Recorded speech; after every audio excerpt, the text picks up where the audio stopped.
အားလုံးပဲမင်္ဂလာပါဒီကနေ့မှာတော့မျက်မမြင်စနီးတွေကိုလုံးတူစော်ကားရတဲ့သူတွေကိုမျက်မမြင်ယောက်ျားကဘလို့ပြန်ပြီးလက်စားချေပြမလဲတရားမျှတမှုကိုမျက်ွယ်ပြုထားတဲ့ရဲရရှိတွေကရောမြေနဲ့ရဘလို့လှန်စိုက်ကြမလဲဆိုတာကိုစိတ်ဝင်စားစရာလှဲခွက်တီနဲ့ကြီးစုရမယ်ဇကားကောင်းလေးတကားကိုတင်ဆက်ပြီးတော့မှာပဲဖြစ်ပါတယ်ဇလန်လေးရဲ့စမှာတော့ရူဟန်ဆိုတဲ့ခေါင်းလေးနဲ့စူးဆိုတဲ့ခေါင်းမလေးတို့မျက်မမြင်လူငယ်လေးနှစ်ယောက်ဟာစိုင်းတစ်ခုမှတဲနေတာကိုမြင်တွေ့ရမှာပါအတန်ကြာစကားပြောချပြီးတဲ့နောက်မှာတော့တယောက်နဲ့တယောက်သဘောတွေကြားရောက်ခဲ့ပြီးတယောက်တစ်ဘဝထူထောင်ဖို့ဆုံးဖြတ်ခါလက်ထပ်လိုက်ကြပါတယ်မျက်စိမမြင်မှုဆိုပေမဲ့အတန်ကျုပ်ဆောင်ပညာနဲ့ဘဝကိုရက်တီကအိမ်အောင်ဦးစီးတောင်ဝန်တွေကိုထမ်းဆောင်နေခဲ့ပါတယ်ဘဝကိုအယိုးရှင်းဆုံးဖြတ်တန်းနေတဲ့ Rose နီးမောင်နှံအတွက်ကံကြမ္မာဇိုးတစ်ခုကကြောက်လာခဲ့ပါတယ်ဘာကြောင့်လဲဆိုတော့ရူဟန်ကသူ့မိန်းမကိုဘလို့လှရဲဆိုတာမမြင်ရပေမဲ့မြင်တွေ့နေရတဲ့လူနှစ်ယောက်ကတော့အမြဲချိတ်ကြံနေခဲ့ပါတယ်ကိုထိလိုက်ရောက်လဲမကြာခဏကျူးလွန်နေပြီးအသားယူနေတတ်ပါတယ်။ဒီနေ့တော့စူးပြင်ကပြန်လာပြီးအိမ်ထဲကိုရောက်တော့အတင်းဆောင်နေတဲ့လူနှစ်ယောက်ကအတင်းဖမ်းခေါ်ပြီးအလုံးတူပဲစော်ကားတွားကြပါတယ်။ဘာမှမတည်သေးတဲ့ရူဟန်ကတော့ပုံမှန်တိုင်းအိမ်ပြန်လာပြီးသူမိန်းမကိုခေါ်နေခဲ့ပေမဲ့ဘာတန်မှမကြားလို့အိတ်ခမ်းထဲဝင်ကြည့်တော့ဂရင်းမောမှာပါဇက်ကိုပိတ်ပြီးလက်နဲ့ချီရီကိုကျိုးထုတ်ခံရတာတွေ့ရတော့ဝမ်းနဲ့စွာငိုကြွေးရင်းရဲစခန်းကိုရောက်လာခဲ့ပြီးအမှုဖွင့်တိုင်ကြားခဲ့ပါတယ်။ဒင်းနာသူမျိုးသမီးကိုကျွလွန်သူတွေကဘယ်သူတွေလဲလို့မေးချိန်မှာတော့သူမကဘာမှမြင်ရတော့မတည်ဘူးလို့ပြောပါတယ်။ဒါဆိုသူတို့ရဲ့တန်တွေကိုရောမှတ်မိလားလို့မေးတော့သူတို့စကားမပြောကြဘူးအတန်မထွက်ကြဘူးလို့ပြောတော့ရဲရရှိကမင်းမိမကိုအချိန်မီဆေးစစ်ချက်ပြုလုပ်ရမယ်။24နာရီအတွင်းစစ်ဆေးနိုင်ရင်ဒီမှုကတတ်သိမရှိလို့ပြိပစ်ခံလိမ့်မယ်လို့ပြောတော့စစ်ဆေးခံမှုဆေးရုံကိုသွားတဲ့လမ်းမှာလူတစုကလာခေါ်သွားပြီးဂိုးတောင်တစ်ခုထဲမှာပိတ်လောင်ထားခဲ့က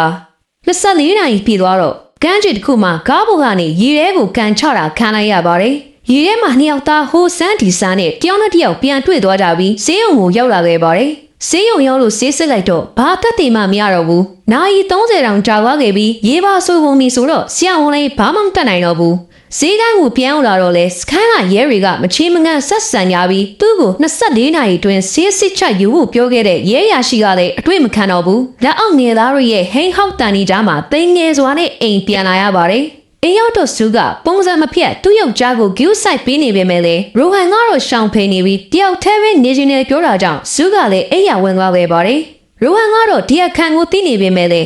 တတ်သိမရှာနိုင်လို့မဖမ်းနိုင်တာကိုတွေးရင်ဝမ်းနေနေခဲ့ပါတယ်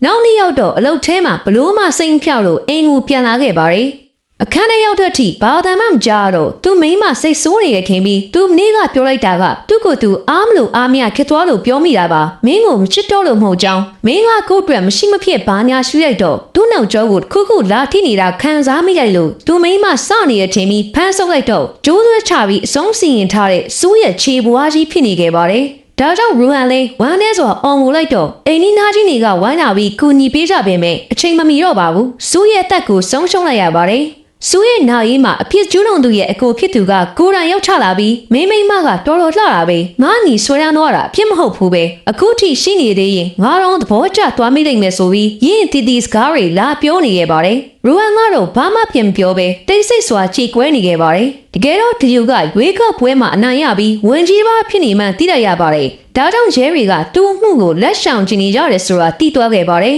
နောက်ပြီးဝင်ကြီးဆိုသူကသူ့ကိုမင်းဘက်ကဒီအကြောင်းတွေကိုဘယ်သူကမှဖွင့်ပြောမိဖို့လိုတယ်မင်းအသက်ကိုပါဇက်ကစောင်းရှောက်ပါစေငါမင်းကိုနားလေတယ်မင်းစနီးကိုနှစ်ချိန်တောင်စော်ကားသွားတာဆိုတော့မင်းရန်ခံစားရမယ်ဆိုတာငါသိတယ်ဒါပေမဲ့ငါ့ရဲ့ဦးရတော့ညီတယောက်မို့မအဆုံးထိကာဝယ်ပေးရနိုင်မယ်ပြောပြီးပြန်သွားတော့ဝင်ကြီးရဲ့စကားကြောင့်အခန်းထဲထိဟိုစန်းဒီဆိုင်ရှောက်ပက်ရှာကြည့်တော့သူ့စနီးချန်ထားခဲ့တဲ့စာရဆောင်ကိုတွေ့ရပြီးဖတ်ကြည့်လိုက်တော့မှအရီနဲ့ပြီးကလေးကစူးနားမှာအမြဲရှိနေပြီးသူ့ကိုနောက်ချိန်စော်ကားတာထပ်ခံလိုက်ရတယ်နောက်ထပ်လည်းအချိန်ချင်းရှိလာအောင်မယ်ဆိုတော့သူကပဲလူလောကကြီးရဲ့ကတယောက်တည်းထွက်သွားဖို့ဆုံးဖြတ်လိုက်ပါတယ်နောက်ပြီးသူ့အတွက်စိတ်ကောင်းဖြစ်ဖို့မှားရခဲ့တာသိလိုက်ရပါတယ်ဒီအကြောင်းတွေကိုသိရတော့စခန်းကိုပြန်သွားပြီးအတွေ့မခံတဲ့ရဲရရှိကိုခမ ्या ဒီမှာရှိနေတာကျွန်တော်သိတယ်ခမ ्या ခက်ခဲကိုလည်းကျွန်တော်နားလေတယ်စိတ်ပူပါနဲ့ကျွန်တော်အမှုလာတိုင်ရလဲမဟုတ်လို့ခမ ्या ကိုလည်းအဖြစ်တင်ဖို့လာတာမဟုတ်ပါဘူးစကားလေးပဲပြောချင်တာပါဆိုတော့ရဲရရှိကသူ့ဇွဲကိုလာထိုင်လို့ပြောပြီးနှစ်ယောက်သားစကားတွေပြောခဲ့ကြတယ်ရဲရရှိက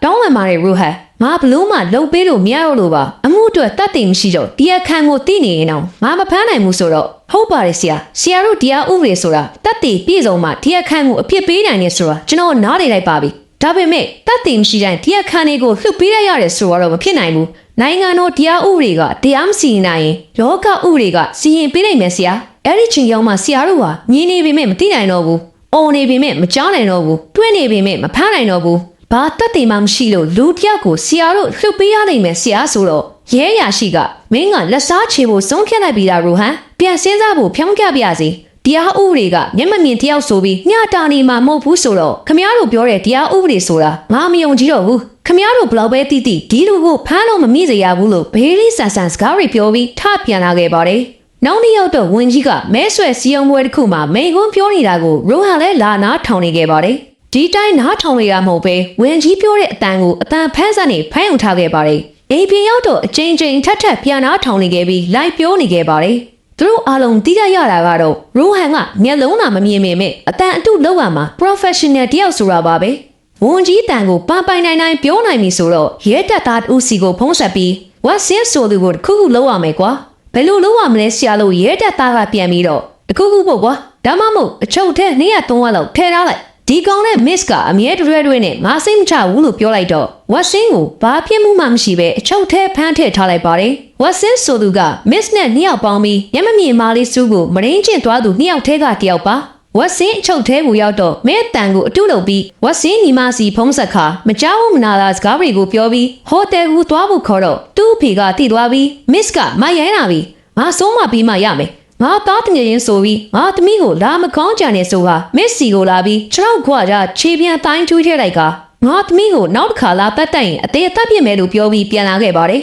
နောက်တည့်ရိုဟန်ကဖုံးထက်ဆက်ပြီးမနေ့ကဖုံးမဆက်သွားမိတာမလို့အပြင်းမတွေ့ပြီးတောင်းပန်ခြင်းနဲ့ဖြစ်အောင်လာခဲ့ဖို့ချိန်လိုက်ပြီးမစ်စီကောင်းမလေးအတန်နဲ့ဖုံးဆက်ခါမနေ့ကအဖေရဲ့လုပ်ရကြောင်တောင်းပန်ခြင်းလို့သူချင်းတဲ့နေရာလာခဲ့ဖို့ပြောလိုက်ပါတယ်မင်းသားမင်းကြီးချင်းတွေ့နေတာကိုဖီရင်တယောက်လိုနေသေးတယ်ဆိုကဝတ်စင်းရဲ့အဖေစီကိုဖုံးဆက်ပြီးမစ်ကခမရသမီးကိုအပြင်ခေါ်ထုတ်သွားပြီးဘာဆက်ဖြစ်မဲ့ထဲလဲတီးတင်နေဆိုဒီနေရာကိုလာလို့ပြောပြီးဖုံးချလိုက်ပါတယ်မစ်နဲ့ကောင်မလေးကလည်းတယောက်နဲ့တယောက်တောင်းပန်မှုပြောနေကြတော့သူ့အဖေကဓာတ်ချောင်းနဲ့ရောက်ချလာပြီးမစ်ကိုတတ်မယ်တကယ်ကဲလုံနေလို့ရောင်းရင်ကန်ရင်နဲ့ကောင်မလေးရဲ့အဖေကိုမစ်ကဓာတ်နဲ့ထိုးပြီးတတိုင်းပေါ်ကတွန်းချမိလိုက်ပါတယ်ဒီလိုဖြစ်နေတဲ့အတန်တွေကိုရိုဟန်ကအနီးကနေလာနာထောင်နေခဲ့ပါတယ်ဝါစင်းတယောက်ချုပ်ထဲကပြန်ထွက်လာတော့သူ့အဖေကိုဓာတ်ထိုးမှုနဲ့မစ်ကိုတိုင်ချက်ဖွင့်လိုက်တာကိုဝန်ကြီးကသိတော့ဝါစင်းကိုခေါ်ပြီးမင်းတို့မျက်မမြင်မကိုမော်စကိုဒူးတော့မှမင်းတို့ကကယ်ပြီးရတာမှတ်မိသေးလားအေးမမှတ်မိသေးဘူးအခုချက်ချင်းအမှုကိုပိတ်လိုက်မင်းအဖေရဲ့စေးစိငါအားလုံးခံပြီးမယ်လို့ပြောလိုက်တယ်ရိုဟန်ကတော့ AC ပဲဈေးဝယ်ထွက်နေပြီးလက်သမားသုံးပစ္စည်းနဲ့အာလူးတော်တွေအများကြီးကိုဝယ်လာခဲ့က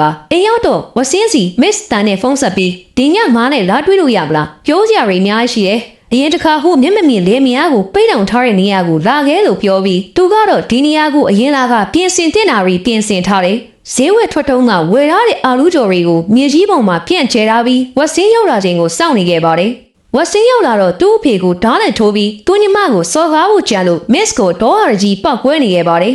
ရိုဟန်ကသူ့ဘက်လဲပြီးမင်းပြောတဲ့ဒီစကားတွေမစ်တယောက်မကြားနိုင်ဘူးလို့ပြောကနှစ်ယောက်သားတိုက်ခိုက်ကြပါတယ်ရိုဟန်ကမီးရီအကုန်လုံးကိုပိတ်လိုက်တော့ဝစင်းတယောက်ဘာမှမမြင်ရတော့ပဲရိုဟန်ကပဲအသာစီးရပြီးထိုးတာခံနေရပါတယ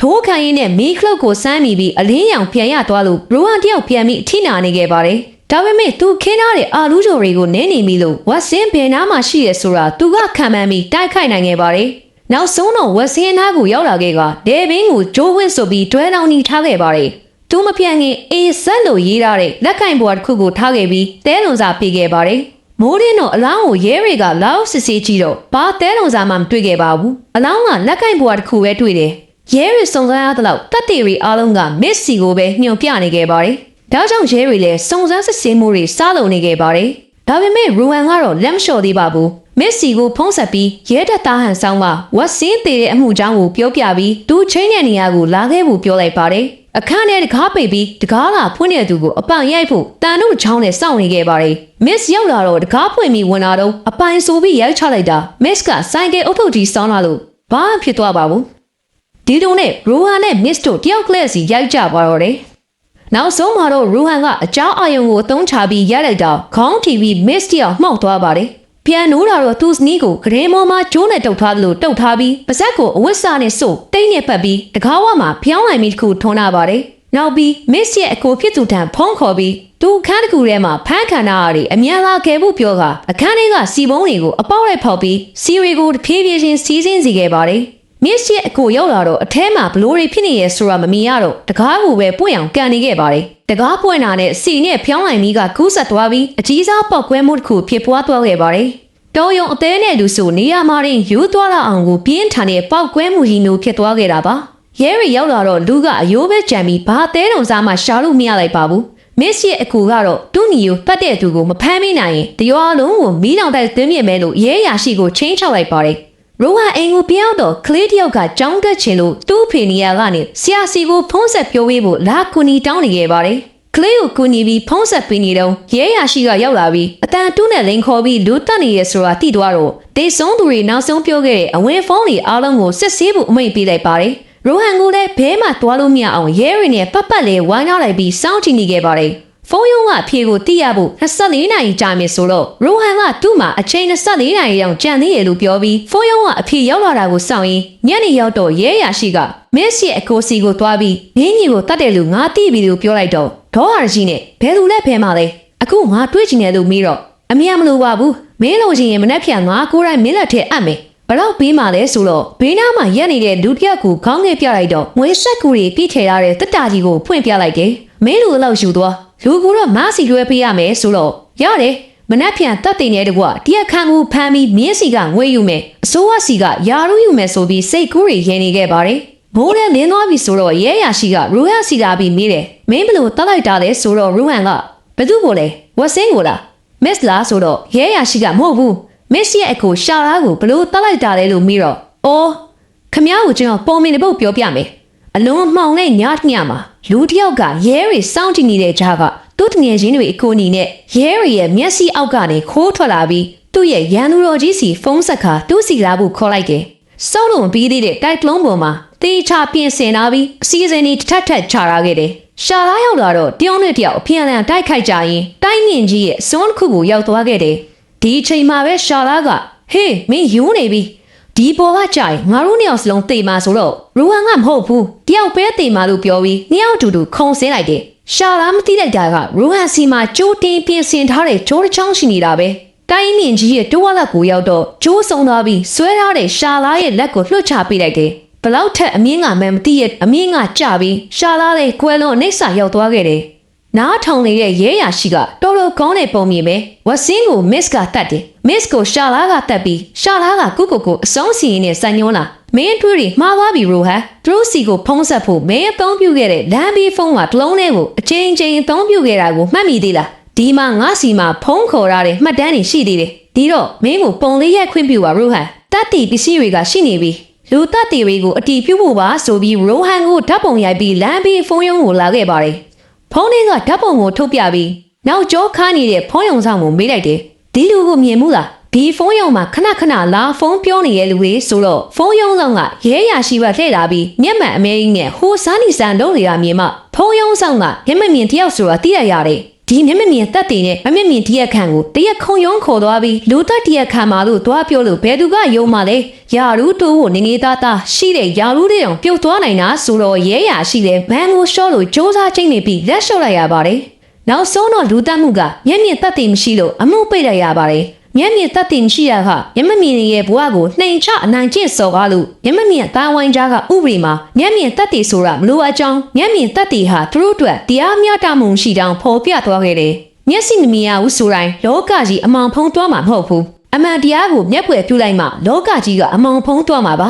။နောက်နေ့ပါတက်တင်ပေးသွားမှာမူလို့ channel ကို like and subscribe လုပ်ပေးခဲ့ပါဦးခင်ဗျာ။ချစ်ရှုအားပေးလို့ကျေးဇူးတင်ပါတယ်ခင်ဗျာ။